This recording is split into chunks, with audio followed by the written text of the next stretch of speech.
Մեր երկիր մոլորակը պտտվում է իր առանցքի շուրջ, մեկ լիարժեք պտույտը կազմում է 24 ժամ, ինչի արդյունքում կազմավորվում է 1 օր, գիշեր և ցերեկ։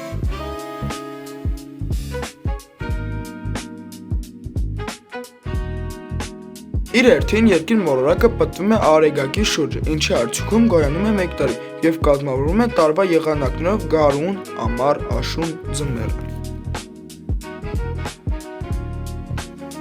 Սա այն է, ինչ մենք գիտենք, սակայն մեր մոլորակը ունի մեկ այլ պտույտ, որը կոչվում է պրեսեսիոն տարի։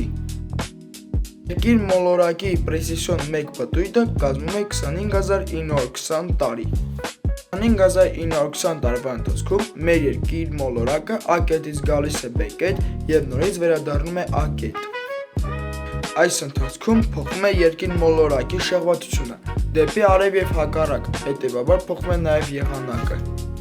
12960 տարի մեր երկիրը գնում է դեպի տաքացում և 12960 տարի դեպի սառեցում։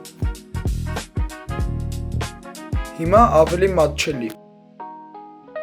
Վերջին սառցե դարաշրջանից, որը փաստավորված է, անցել է 11700 տարի։ 11700 տարի առաջ երկիր մոլորակը ամենասառը A կետից սկսել է շարժվել դեպի տաքացում B կետ։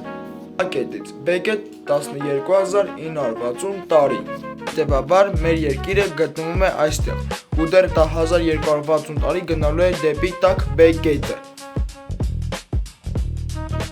Ու հենց սրանով է պայմանավորված եղանակը, որը դեռ 1260 տարի գնալու է դեպի տաքացում, հետո նորից սկսելու է սառել։ Սա գաղտնի ինֆորմացիա չէ, սրա մասին գիտեն բոլոր գիտնականները, ու ընդամենը պետք է իմանալ այս ինֆորմացիան, որպեսզի հասկանալ, թե ինչու է երկրի եղանակը փոխվում և գնում դեպի տաքացում։